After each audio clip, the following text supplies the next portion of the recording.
todavía cuando van japoneses, ya sea a jugar a fútbol o ya sea pues en operaciones industriales, tienen una gran frialdad al recibirles. ¿Por qué? Porque los japoneses hicieron muchas destrozas en China. Hace poco se estrenó una película de los 300.000, creo que fueron, chinos sacrificados en Nankín. Es decir, que había en el mundo de los años 30, había esta idea de dominio del territorio para sobrevivir o para vivir mejor, como en el siglo XIX había la idea de colonizar tierras por motivos filantrópicos, por motivos religiosos, por motivos comerciales, etcétera, etcétera. Y esto es lo que está en juego y, como ya han dicho mis compañeros, yo creo que Estados Unidos era un estorbo para que ellos pudieran hacerlo en el sudeste asiático, ¿no? Claro, no, a vista de los acontecimientos, bueno, está claro que hay una cara y una cruz, ¿no?, en la actuación de Japón en Pearl Harbor. Por un lado, la operación en sí parece algo preparado minuciosamente y resulta un éxito absoluto. En cambio, sorprende que los japoneses no conozcan el verdadero potencial de Estados Unidos e infravaloren su capacidad de respuesta. ¿Cómo se explica esto? El problema es que yo creo que lo conocen, y lo conocen muy bien. Saben que ese poder militar estadounidense, que ya es abrumador, en todo caso va a ir en aumento. Y que el poder japonés no puede ir en aumento en la misma proporción porque necesita las materias primas cuya obtención los propios Estados Unidos están coaccionando. Con lo cual, como dice un refrán anglosajón, lo antes que hagamos la guerra, mejor. No es que ahora tengamos grandes posibilidades de victoria. El propio almirante Yamamoto dijo: podemos combatir con Estados Unidos al máximo de nuestra capacidad 6 meses. Después, en cierto sentido, era el sálvese quien pueda. No expresado de manera tan dura, pero todos sabían que era una guerra prácticamente kamikaze en su propia concepción.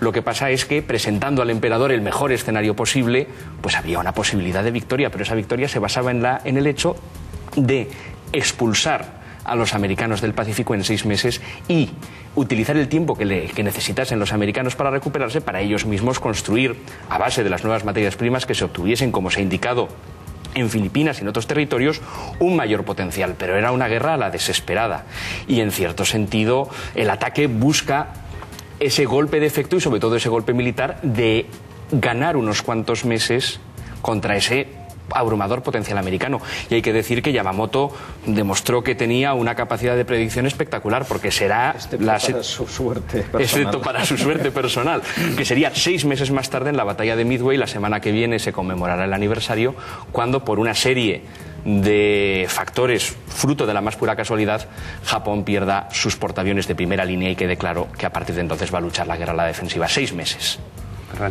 Sí, yo creo que hay un elemento claro, aquello de decir, si lo conocían, ¿por qué atacan? Pues casi, pues precisamente por eso, ¿no?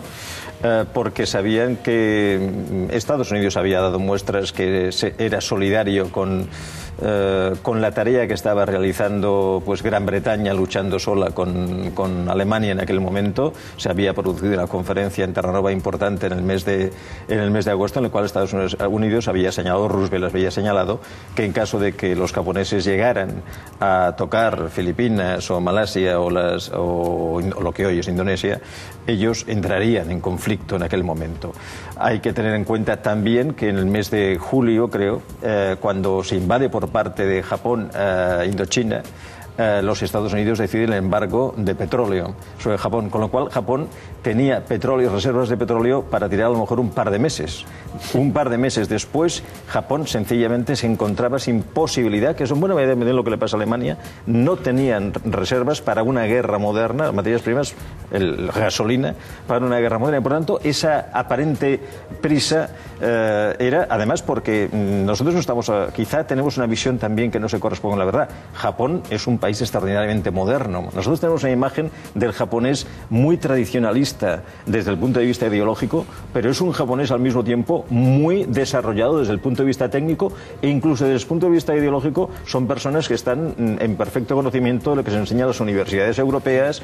Hay una escuela hegeliana en Okinawa, son personas con una preparación no solo técnica sino incluso intelectual muy potente, y eso les hace pensar que ellos son los que van a liberar a Asia de lo que ha sido Asia hasta aquellos momentos, que ha sido una colonia de los países occidentales. Hay un discurso de emancipación asiática por parte de Japón liderando, ¿no?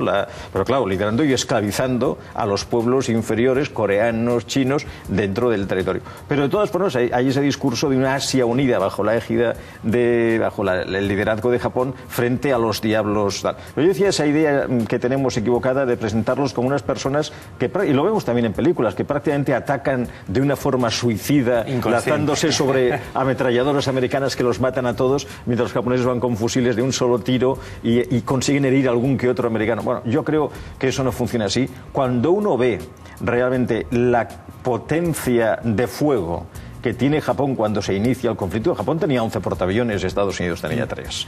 Japón tenía una cantidad, tenía el avión, el Zero japonés, era el mejor avión de caza que en aquellos momentos había, frente a un ejército norteamericano que era muy poco potente. Seguramente una batalla de tierra los Estados Unidos habrían perdido frente al ejército japonés en territorio norteamericano en el mismo 1941, y cuando vemos cómo arrasan al ejército británico los japoneses en pocas semanas, cómo toman Singapur, yo realmente, es que como sabemos que perdieron, nos da la impresión de que tenían que perder, ¿no?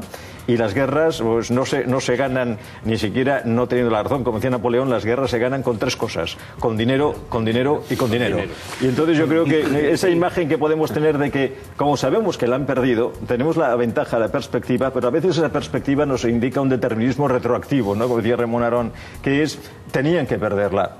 Una persona instalada en enero, en febrero de 1942 en el sudeste asiático, dicho, estos es que arrasan por donde pasen y los otros salen corriendo, ¿no?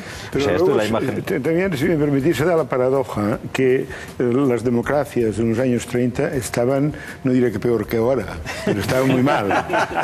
No tenían armas, estaban... pero la democracia tiene estas cosas que cuando dicen vamos a actuar, actúan, y actúan con mucha fuerza. Había en Estados Unidos todavía el ambiente aislacionista, no diré de la doctrina Monroe, pero sí un ambiente aislacionista que recordaban todavía las grandes bajas que se habían producido en la Primera Guerra Mundial, que había acabado pues el año 18 y que por cierto acabó de mala manera para Estados Unidos en el sentido diplomático, que la gran aportación de Estados Unidos en el Tratado de Versalles, en la Conferencia de Versalles, pues no es ni siquiera aprobado por el Senado americano, ¿no? Y el señor Woodrow Wilson, que era el gran hombre pues que trajo la autodeterminación de los pueblos, que hizo las fronteras nuevas en Europa, pues en su propio país no se lo reconocen. Y yo creo que antes el doctor Gallego lo ha dicho, ¿no? En el sentido de que hay la reunión de agosto en Terranova, no está decidido que Roosevelt entrara en guerra, porque una de las cosas que decidía Churchill cuando empezó la guerra, allá en su residencia de Chequers, un día, dice en sus memorias, o su médico, no me acuerdo quién le dice, ¿usted qué es lo que más le gustaría en la vida, señor Churchill? Dice, a mí lo que más me gustaría en la vida sería descolgar el teléfono y hablar con el presidente Roosevelt sin intermediarios. Es decir, que Roosevelt no estaba para entrar en guerra en Europa, porque el país no lo estaba. Y entonces aquí hay un misterio que es cuando él dice el día de la infamia, y cuando el Congreso, el Senado, todo el Capitolio, todo el Congreso americano, excepto una señora, que me recordaba antes Emilio, que fue la misma que en la guerra del 14 también se opuso, todo el Congreso apoyó la guerra. Pero entonces yo creo que al romperse, es decir, cuando despierta un país libre, y tiene un motivo justo para despertar, es muy temible. Y esto ni Hitler ni el Imperio japonés lo tuvo en cuenta. ¿Qué ha pasado, por ejemplo, yendo a una cosa que nuestra audiencia la recordará porque es de hace 2 días? ¿Por qué se ha perdido la guerra en Irak y por qué se va a perder, a mi juicio, que esto todavía no ha pasado, la de Afganistán? Porque el motivo no es justo. Es decir, y entonces lo que vimos en los años 30, y la historia nos lo demuestra, los estrategistas españoles ya empezaron con la guerra justa y tal, pero es que la Segunda Guerra Mundial, cuando Japón bombardea Pearl Harbor, sabe que Estados Unidos va a despertar. Lo que no saben es que va a despertar con tanta unanimidad ni con tanta fuerza. Y por